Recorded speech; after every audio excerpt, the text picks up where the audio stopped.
Hello दोस्तों, स्वागत है आपका इस वीडियो सीरीज में जिसमें हम बात कर रहे हैं कंप्यूटर फंडामेंटल के बारे में।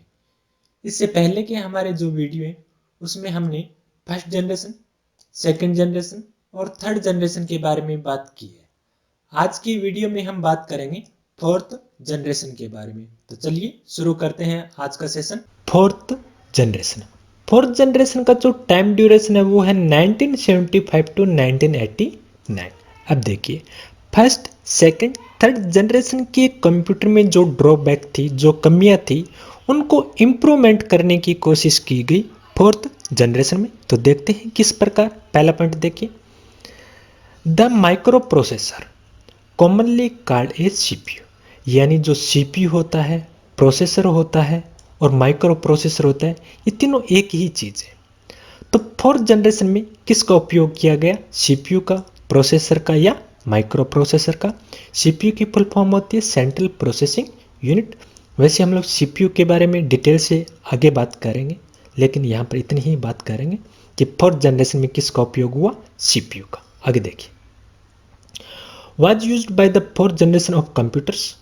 A microprocessor is used in a computer that led to make a computer more powerful and small in size. देखिए, फोर्थ जनरेशन में जो सीपीयू यानी माइक्रो प्रोसेसर आया, इसके कारण हमारे जो कंप्यूटर हैं फोर्थ जनरेशन के, वो काफ़ी पावरफुल हो गए और उनकी साइज भी क्या हो गई? छोटी हो गई। और उनको आसानी से एक जगह यानी छोटी किसी डेस्क पर भी आसानी से फिट किया जा सकता था। Okay, next point, during this generation computers were developed using the microprocessor as the main component of the technology. यानी इस जनरेशन में हमारे जो भी कंप्यूटर डेवलप हुए उनमें जो मेन जो कंपोनेंट था वो क्या था? हमारा माइक्रो प्रोसेसर, यानी क्या था? सीपीयू। आगे देखिए, micro processors were also based on, यानी ये जो सीपीयू या माइक्रो जो प्रोसेसर थे वो एलएसआई और वीएलएसआई पे बेस्ड थे, यानी इनके ऊपर आधारित थे। एलएसआई की फुल फॉर्म होती है लार्ज स्केल इंटीग्रेशन और वीएलएसआई की फुल फॉर्म होती है वेरी लार्ज स्केल इंटीग्रेशन। अब बीच में हम लोग एक बार थोड़ा सा ये देख लेते हैं कि एलएसआई और वीएलएसआई में क्या अंतर है या ये क्या चीज़ें होती हैं। तो नीचे आप लोग देख पा रहे हैं नोट। देखिए, वीएलएसआई की फुल फॉर्म हम लोगों ने देख ली और एलएसआई की फुल फॉर्म भी हम लोगों ने देख ली। एक चिप होती है और वो कौन से मटेरियल की बनी होती है? सिलिकॉन मटेरियल की बनी होती है। तो सिलिकॉन चिप पर कितनी मात्रा में ट्रांजिस्टर लगे हुए हैं? यदि उस चिप पर मिलियंस ऑफ ट्रांजिस्टर लगे हुए हैं, यानी लाखों की संख्या में ट्रांजिस्टर लगे हुए हैं, तो उस सिलिकॉन चिप को हम लोग क्या बोलेंगे? वीएलएसआई बोलेंगे। और यदि उस चिप पर थाउजेंड्स यानी हजारों की मात्रा में यदि ट्रांजिस्टर लगे हुए हैं तो उसको हम लोग क्या बोलेंगे? एलएसआई। तो एलएसआई और वीएलएसआई में सिर्फ ओनली फर्क इतना है कि किसी भी सिलिकॉन चिप पर कितनी मात्रा में ट्रांजिस्टर लगे हुए हैं। यदि हजारों की संख्या में है तो एलएसआई होगी और यदि लाखों की संख्या में है तो वो क्या होगी? वीएलएसआई होगी।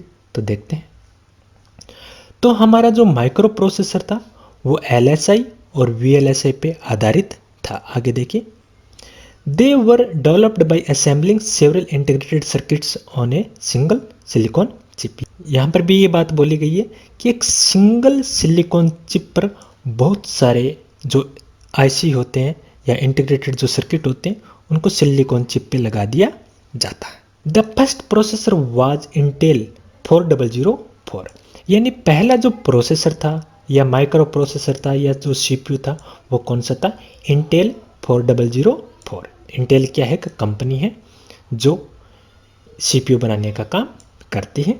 आगे देखिए, that was built on a single silicon chip, यानी जो सीपीयू होते हैं यानी प्रोसेसर जो होते हैं वो सिलिकॉन चिप के होते हैं। ये सिलिकॉन क्या है? एक मटेरियल है। तो ये जो पहला जो प्रोसेसर था वो कब बनाया गया था? 1970 में। ये जो ईयर है ये आरबीएसई यानी राजस्थान माध्यमिक शिक्षा बोर्ड की 9th क्लास की बुक के आधार पे लिए गए हैं। ये हमारे जो जनरेशन का जो टाइम ड्यूरेशन है और ये जो ईयर है ये हमारी माध्यमिक शिक्षा बोर्ड राजस्थान की 9th क्लास की बुक से लिए गए हैं। ओके, नेक्स्ट देखिए, इस पॉइंट के बारे में हम लोगों ने पहले ही बात कर ली। अब देखिए आगे, इनपुट आउटपुट डिवाइसेज। यानी आज हम लोग कीबोर्ड का उपयोग करते हैं, माउस का यूज करते हैं, या अदर कोई भी स्कैनर वगैरह है, प्रिंटर वगैरह है, मॉनिटर वगैरह है, तो ये कौन सी जनरेशन में उपयोग होने लगे? 4th जनरेशन में। अब आगे देखिए एग्जाम्पल। जिस प्रकार फर्स्ट सेकंड थर्ड के कुछ एग्जाम्पल थे, उसी प्रकार कौन सी जनरेशन के हैं? 4th जनरेशन के। तो इनको आप लोगों को ध्यान में रखना पड़ेगा। IBM PC, star 1000, Apple second, Apple Macintosh, ये हमारे कुछ कंप्यूटर्स के नाम हैं जो कौन सी जनरेशन में डेवलप हुए? 4th जनरेशन में। तो ये जो भी पॉइंट दिए हुए हैं वो सारी कौन सी जनरेशन के हैं? 4th जनरेशन के। नेक्स्ट वीडियो में बात करेंगे 5th जनरेशन की। वीडियो देखने के लिए आप लोगों का धन्यवाद।